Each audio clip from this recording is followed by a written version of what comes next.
Buenas tardes, hermanos. Es una bendición y una gran responsabilidad poder compartir su palabra en esta tarde. Y vamos a continuar estudiando lo que estuvimos viendo hace 2 domingos acerca del Padre Nuestro y cómo los discípulos vinieron a Jesús y le dijeron: Señor, enséñanos a orar. Vamos a continuar entonces leyendo Mateo 6, del 9 al 13. Padre nuestro que estás en los cielos, santificado sea tu nombre. Venga tu reino, hágase tu voluntad, como en el cielo, así también en la tierra. El pan nuestro de cada día, dánoslo hoy, y perdónanos nuestras ofensas, como también nosotros perdonamos a los que nos ofenden. No nos metas en tentación, mas líbranos del mal. En esta oportunidad veremos dos peticiones de la segunda parte, ya que el Padre Nuestro está compuesta por dos partes. Las tres primeras partes contienen peticiones relativas a la gloria de Dios, a rendirle toda nuestra adoración y pleitesía solo a Él. Y la segunda parte se refiere a peticiones relacionadas con nuestras necesidades básicas. Vamos a concentrarnos entonces en lo que es el pan nuestro, perdón. El pan nuestro de cada día, dánoslo hoy.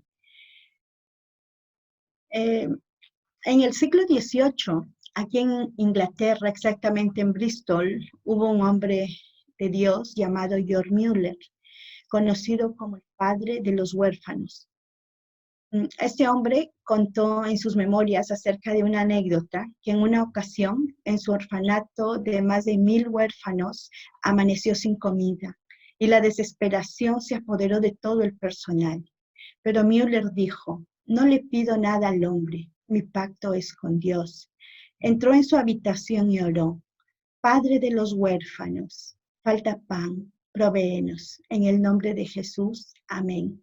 Y después de unos minutos, varias canastas de pan pasaron por la puerta del orfanato. ¿Qué había pasado?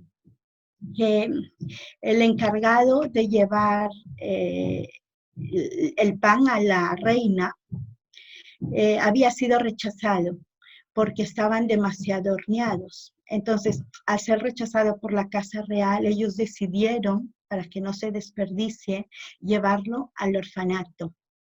Müller dijo: no fueron los panes los que pasaron el punto, sino Dios quien respondió nuestra oración y tuvo misericordia de nosotros. Es necesario, hermanos, que vivamos siempre, siempre confiando en la provisión de Dios. Él suple todas y cada una de nuestras necesidades.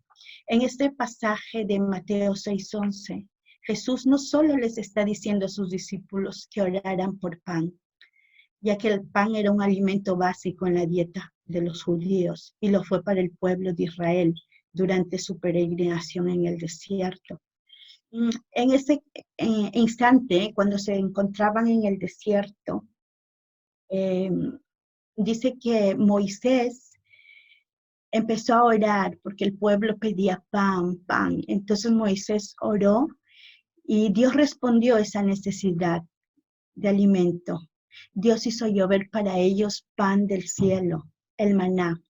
Y esto se encuentra en Éxodo 16:15, que dice: cuando Moisés les dijo al pueblo de Israel: este es el pan que Jehová os da para comer. La ropa, los zapatos, nunca se les gastaron. Enfermaron por su pecado y Dios los sanó. Entonces ellos, durante esos 40 años de peregrinaje, experimentaron muchos, muchos milagros de parte de Dios. Esta petición del Padre Nuestro también nos enseña a venir a Él con un corazón humilde, con un espíritu humilde, dependientes de Él, reconociendo de que todo lo que tenemos o todo lo que vamos a tener es porque Él en su gracia nos los provee. Dios quiere que vengamos a Él y hacer reconocer todas nuestras necesidades. Dice el Salmo 139, no está la palabra en nuestra boca, pero tú ya lo sabes todo. El Señor ya lo conoce todo, todo lo que nosotros necesitamos. de manera específica como general, pero si venimos a Él y le hacemos conocer nuestras necesidades específicas, tenemos por seguro de que Él también nos dará esas respuestas específicas. Nuestro Padre nos invita a venir a Él y pedirle nuestro pan cada día. Aquí dice, danos el pan nuestro de cada día. Tengámoslo siempre, hermanos, seguro y presente, que Dios nunca nos falla, porque Él cuando obra lo hace con generosidad. Nuestro Dios es un Dios generoso, que siempre nos va a dar mucho más de lo que pensamos o imaginamos. Cuando Jesús caminó entre nosotros, Él hizo muchos milagros. Alimentó a 5,000, alimentó a los 4,000. Eso lo estamos viendo en nuestro estudio de Mateo cada mañana. Entonces, vemos de que Dios siempre, siempre es generoso y su generosidad no tiene límites, su generosidad es extensa. El Salmo 23 es un pasaje también que me recuerda mucho acerca de la provisión de Dios. El Salmo 23 es una promesa de provisión. Lo vamos a leer.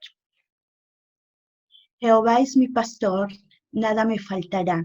En lugares de delicados pastos me hará descansar. Junto a agua de reposo me pastoreará. Confortará mi alma. Me guiará por sendas de justicia por amor de su nombre. Dios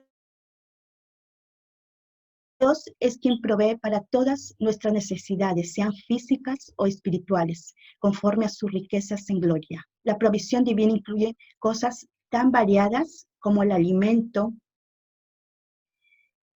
como dirección, como descanso, consuelo, compañía, aliento, gozo. Todas esas necesidades que están en nuestras emociones. El Salmos 23, allí David percibe que el hombre tiene necesidades más profundas que las del cuerpo físico. Y él sabe que solo Dios puede venir y satisfacer esas necesidades.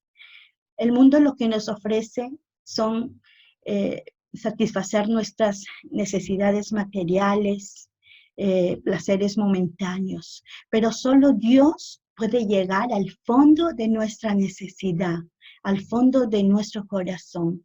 Por eso Él dice, junto a agua de reposo me pastoreará. Él quiere venir y dar reposo a nuestras vidas y que nuestro corazón pueda descansar confiado en Él. En Filipenses 4:19, Dios dice que Él suplirá todo lo que nos falta conforme a sus riquezas en gloria en Cristo Jesús.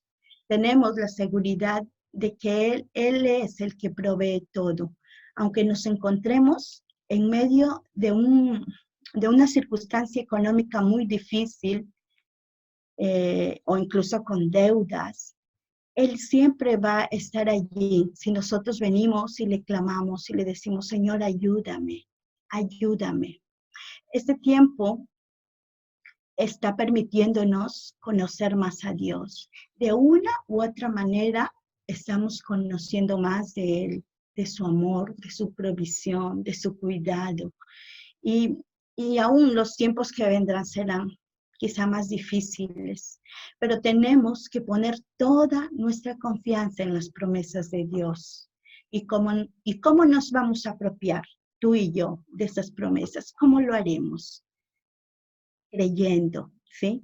Creyendo y orando que Él es suficiente y todopoderoso para sustentarnos, así como proveyó al pueblo de Israel en el desierto durante esos 40 años, así también lo hará con nosotros en este tiempo. Lo hermoso de esta oración del Padre Nuestro es que no se encierra en nosotros mismos, sino que incluye a los demás.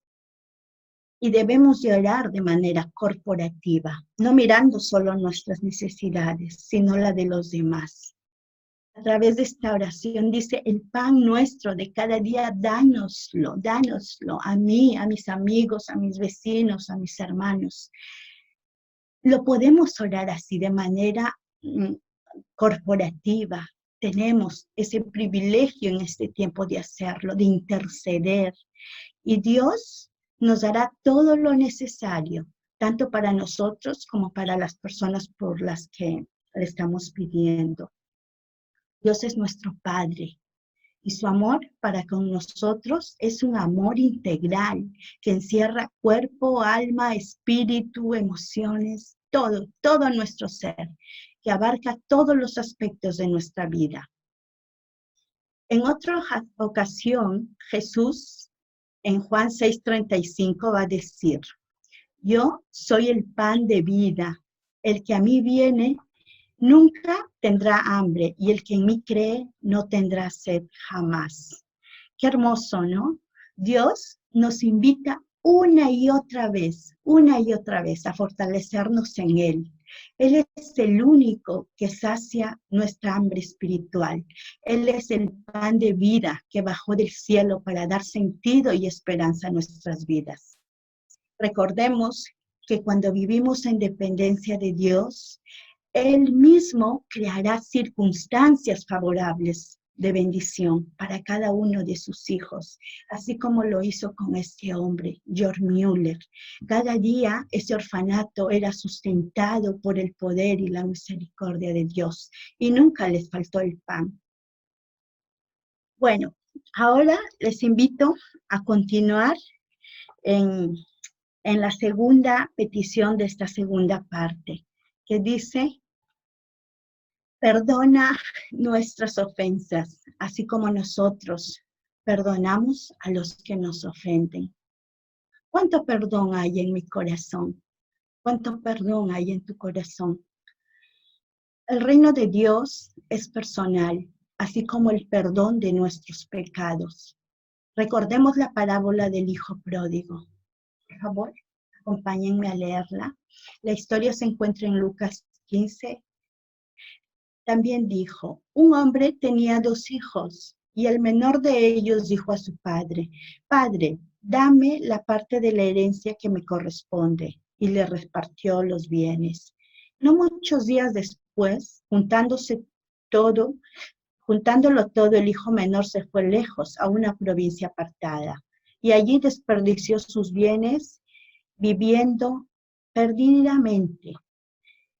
Y cuando lo hubo malgastado todo, vino una gran hambre en aquella provincia y comenzó a faltarle el pan. Y fue y se arrimó a uno de los ciudadanos de aquella tierra, el cual envió a su hacienda para que apacentase los cerdos. Y deseaba llenar su vientre de las algarrobas que comían los cerdos, pero nadie le daba. Y volviendo en sí dijo: ¿cuántos jornaleros en la casa de mi padre tienen abundancia de pan? Y yo aquí perezco de hambre. Me levantaré e iré a mi padre y le diré: Padre, he pecado contra el cielo y contra ti. Ya no soy digno de ser llamado tu hijo. Hazme como a uno de tus jornaleros. Y levantándose, vino a su padre. Y cuando aún estaba lejos, lo vio su padre. Y fue movido a misericordia. Y corrió. Y se echó sobre su cuello y le besó. Y el hijo le dijo al padre: Padre, he pecado contra el cielo y contra ti, y ya no soy digno de ser llamado tu hijo.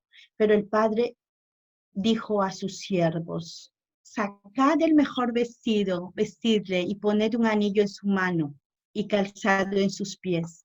Y traed el becerro gordo y matadlo, y comamos y hagamos fiesta. Porque este mi hijo muerto era y ha revivido, se había perdido y es hallado. Y comenzó a regocijarse.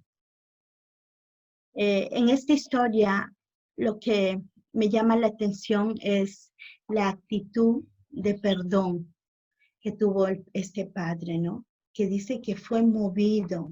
¿Quién le movió a extender ese perdón? Fue Dios quien movió su corazón en ese momento para extender perdón. Pero al mismo tiempo, también fue Dios quien le hizo reconocer a este hijo su actitud necia. Me gusta mucho y me emociona porque Esto es un reflejo de lo que Dios hace con cada uno de nosotros. A pesar que muchas veces le podemos ofender, muchas veces podemos portarnos tan mal con Él, con nuestro Padre. Él está siempre dispuesto, presto a restaurarnos, a perdonarnos. Cuando nos acercamos a Él con un corazón arrepentido, nuestro corazón encuentra reposo, porque se acerca a su corazón. El perdón de Dios es un perdón ilimitado, como lo acabamos de ver en esta historia. ¿Qué es lo que hace? ¿Qué es lo que hace en mí el perdón? Este perdón me libera de la culpa. La culpa no nos permite vivir en esa vida abundante que Dios ya nos ha regalado. La culpa hace que vivamos con remordimiento y amargura. Dios anhela que vivamos en libertad. Dice su palabra que conoceremos la verdad y la verdad nos hará libres. Él no quiere que nosotros estemos divagando o nos veamos limitados para alcanzar todo aquello que Él ya nos ha prometido. El requisito bíblico para que Dios perdone nuestras deudas, nuestro pecado que no nos deja avanzar, es pedirle perdón. En 1 de Juan 1:9 leemos: si confesamos nuestros pecados, Él es fiel y justo para perdonarnos y limpiarnos de toda maldad. Por eso, el sacrificio de Jesús en la cruz nos limpia de todo pecado, pasado, presente y futuro. Desde el momento que aceptamos a Jesús como nuestro único y suficiente Salvador, entramos a un proceso de santificación. Y ese proceso va a durar toda la vida o hasta que Él venga, porque la obra que Él empieza va a terminar hasta el fin. Por eso, 1 de Juan 2, del 1 al 2, dice: hijitos míos, estas cosas os escribo para que no pequéis. Y si alguno peca, abogado tenemos delante del Padre, a Jesucristo el justo. Y eso es hermoso, saber de que Jesús es nuestro abogado defensor. Cuando Dios nos mira a través de Jesús.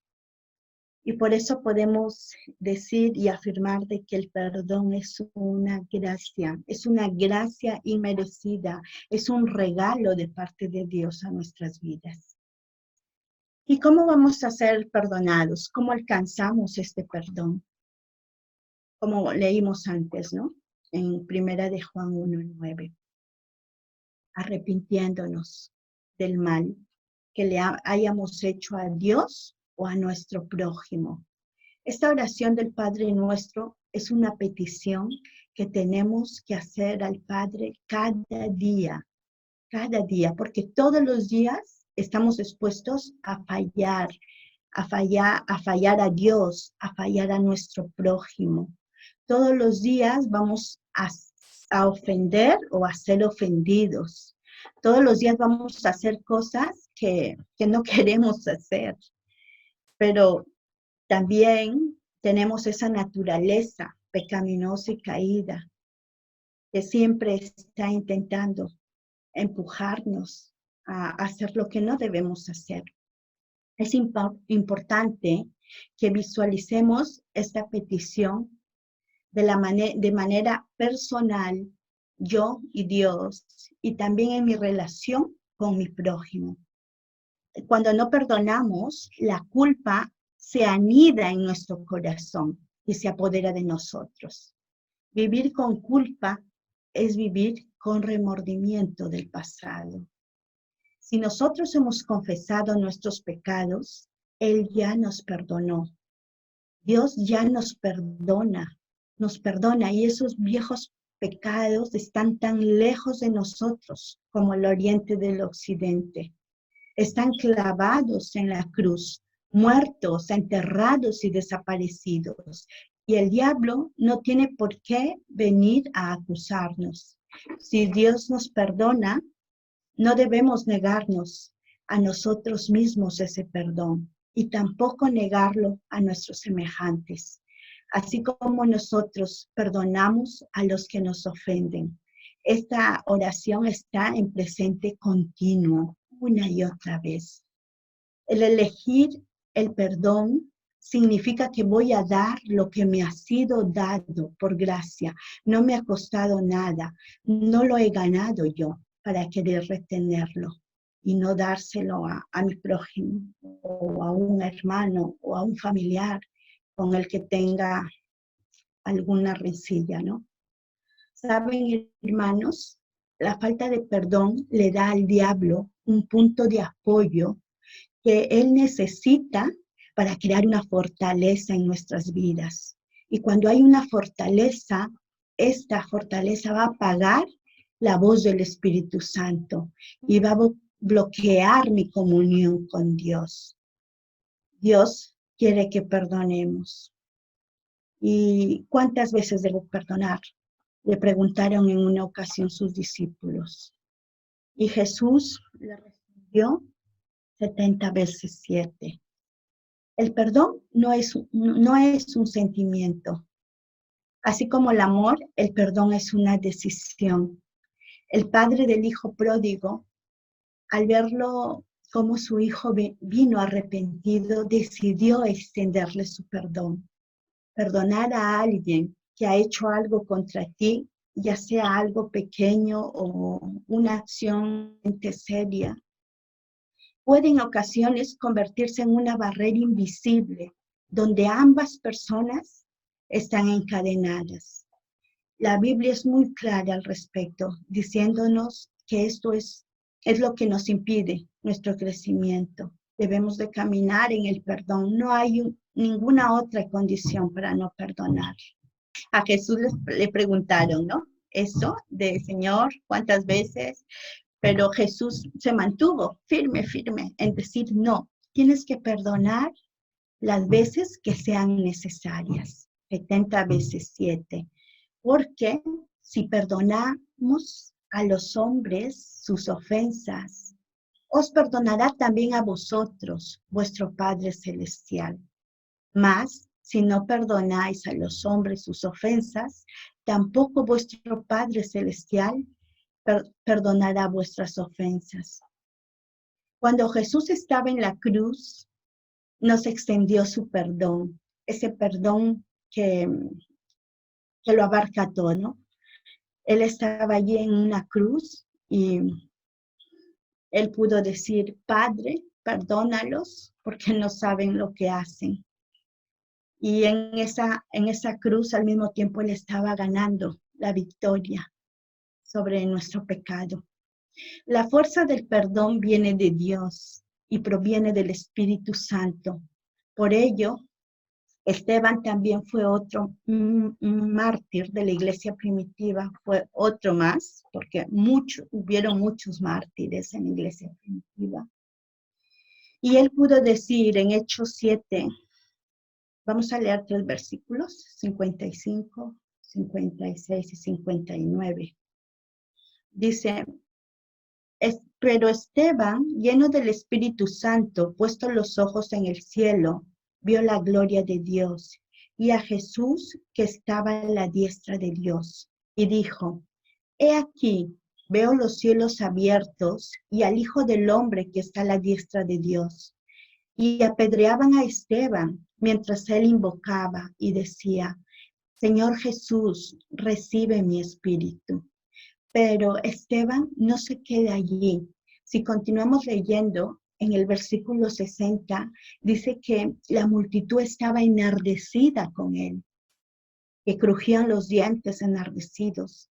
Y él dijo, en tus manos encomiendo mi vida, Padre, perdónalos. Él extendió perdón, que Dios no les tome en cuenta lo que en ese momento le estaban haciendo, que era lapidándolo, ¿no? Apedreándolo.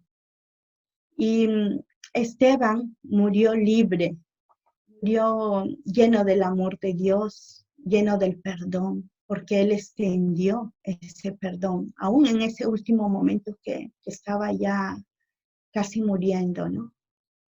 ¿Y qué hubiera pasado si él no hubiera extendido ese perdón? Quizá hubiera muerto amargado, ¿no? Amargado, triste, pensando de que Dios no peleaba por él. Pero Dios estaba allí, dándole ya la entrada eterna, ¿no? Allí con él. ¿Qué más podemos decir acerca del perdón? ¿Qué pasa si no perdonamos? Nunca seremos libres. Si no perdonamos, nunca seremos libres de todo lo que acarrea la falta de perdón, que es odio, amargura, resentimiento, dolor, temor, falsa identidad. El perdón no es solo para la persona que perdona, sino también para ti mismo. De manera que ya no necesitamos vivir con una carga, con esa carga que es la falta de perdón. Sería ideal que la persona que nos ha hecho daño pueda venir a nosotros y decírnoslo, y decirnos, mira, te fallé o perdóname. Pero muchas veces eso no va a suceder, no va a suceder. Pero busca que tu recuperación no dependa de esto. Debes perdonar sin importar cuál sea la actitud del otro. Los pecados de esa persona que te está negando el perdón son asuntos de él o ella y Dios. Por otro lado, si el agravio ha sido muy grave y esa persona no está siendo indiferente a ello, entonces no solo le pasará la justicia civil, ¿no? Para juzgarlo, sino que aparte de pagar esas consecuencias de sus actos, también pasará por la justicia de Dios, donde un día todos, grandes y pequeños, ancianos, estaremos frente al rostro de Dios y allí se ajustarán las cuentas de nuestros actos, sean buenos o sean malos. Cuando perdonamos, preparamos el camino para ser perdonados por Dios y vivir seguros de su perdón. Y también estamos preparando el camino para poder perdonar a los demás. Decidir vivir en el perdón, esa debe ser nuestra actitud del día a día. Filipenses 4:8 nos dice, por lo demás, hermanos, todo lo que es verdadero, todo lo honesto, todo lo justo, todo lo puro, todo lo amable, todo lo que es de buen nombre, si hay virtud alguna, si hay algo digno de alabanza, en esto pensad. Hay fuerzas del mal que pelearán ferozmente para evitar que nuestro corazón sea libre, pero encontraremos esperanza porque Dios nos ha dejado poderosas armas espirituales. Y ustedes saben dónde se encuentran esas armas espirituales. Se encuentran en Efesios 6, del 11 al 13, que dice, vestíos de toda la armadura de Dios, para que podáis estar firmes contra las acechanzas del diablo. Porque no tenemos lucha contra carne ni sangre, sino contra principados, contra potestades, contra los gobernadores de las tinieblas de este siglo, contra huestes espirituales de maldad en las regiones celestes. Por tanto, tomad toda la armadura de Dios para que podáis resistir en el día malo y habiendo acabado todo, estar firmes.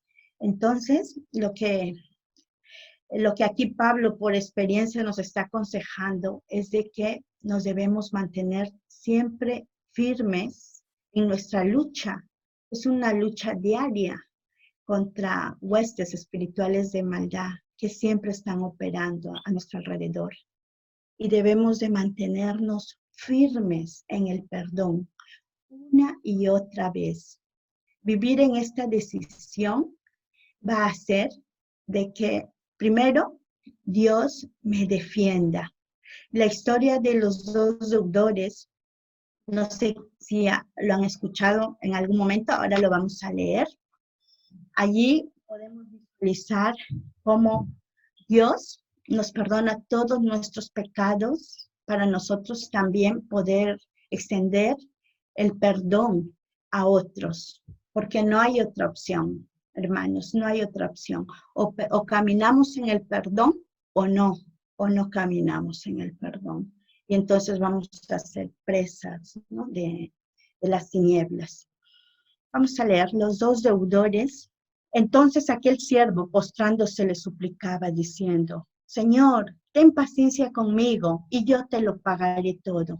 El señor de aquel siervo, movido a misericordia, le soltó y le perdonó. Dice, pero saliendo aquel siervo, halló a uno de sus consiervos que le debía 100 denarios y haciendo de él le ahogaba diciendo: págame lo que me debes. Entonces su consiervo, postrándose a sus pies, le rogaba diciendo: ten paciencia conmigo y yo te pagaré todo. Mas él no quiso, sino fue y lo echó en la cárcel hasta que pagase la deuda. Viendo sus consiervos lo que pasaba, se entristecieron mucho y fueron y refirieron a su señor todo lo que había pasado. Entonces, llamándole su señor, le dijo: siervo malvado, toda aquella deuda te perdoné porque me rogaste. ¿No deberías tú tener misericordia de tu consiervo como yo lo tuve contigo? Entonces su señor enojado le entregó a los verdugos hasta que pagase todo lo que debía. Así también mi Padre Celestial hará con vosotros si no perdonáis de todo corazón, cada uno a su hermano, sus ofensas. No podemos ser severos con los demás y esperar que Dios sea misericordioso con nosotros. Así como como este rey extendió su perdón a este siervo. Así Dios quiere que nosotros aprendamos a caminar en ese perdón que Él nos ha dado, que es infinito, y que caminemos en Él cada día. Que no se ponga el sol sobre nuestro enojo, ¿no? Sino que al llegar la noche podamos arreglar cuentas. Hoy en día con esto del COVID, muchos hogares están compartiendo sus tiempos en familia y es bonito, pero también a veces hay momentos que nos estresamos. Lo digo porque a nosotros también aquí nos pasa y nos estresamos y nos enfadamos. Pero, ¿sabes? Nunca permitas que el sol se ponga sobre tu enojo, sino que cuando vayas a tu recámara a descansar, lo puedas hacer en paz, con un corazón limpio, con un corazón que está en comunión con Dios. Porque nos podemos enojar, pero sobre ese enojo pues, tenemos que poner el amor y el perdón de Dios, porque Él así lo hizo con nosotros. ¿Sí? ¿Qué otro efecto produce vivir en esta decisión de perdonar? ¿Qué es lo que me va a regalar? ¿Qué es lo que yo voy a ganar con perdonar? Primero, aparte de que voy a ganar el perdón de Dios, que es mi salvación, también voy a ser libre de toda amargura y resentimiento. La amargura y el resentimiento traen dolor, trae enojo, ira, odio hacia tu prójimo. Y es horrible, ¿no? ¿Qué otra cosa, qué otro efecto va a tener sobre mí? Me va a permitir caminar en ese perdón, me va a permitir tener nuevas posibilidades para continuar mi vida en esta tierra, sin ninguna carga, sin ningún lastre. Así como dijo el apóstol Pablo, Hebreos 12, dijo, por tanto, nosotros también teniendo alrededor nuestro tan grande nube de testigos, despojémonos de todo peso y de pecado que nos asedia y corramos con paciencia la carrera que tenemos por delante. Nos invita Pablo a despojarnos de todo peso, toda carga y del pecado que fácilmente nos enreda y corramos con perseverancia la carrera que tenemos por delante.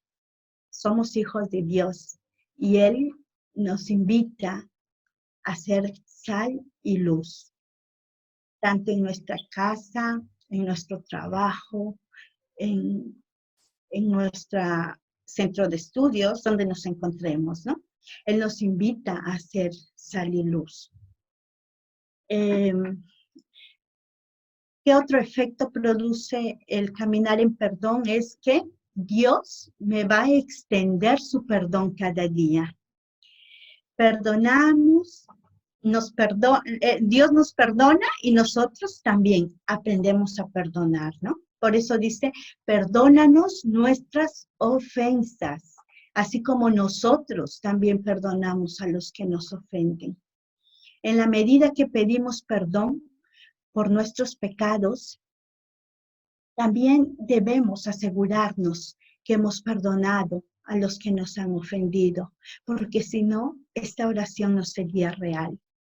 Dice, Padre, perdónanos nuestras ofensas, así como nosotros perdonamos a los que nos han ofendido. Bueno, me gustaría terminar con este versículo, que es el que hemos empezado, ¿no? Padre, perdona nuestras ofensas, como también nosotros perdonamos a los que nos ofenden. Y que Dios nos ayude a caminar día a día en ese perdón, que no nos ha costado nada, al contrario, ha costado el sacrificio que Cristo hizo en la cruz. Y Él murió por amor, Él murió por perdón, para perdonarte a ti y a mí.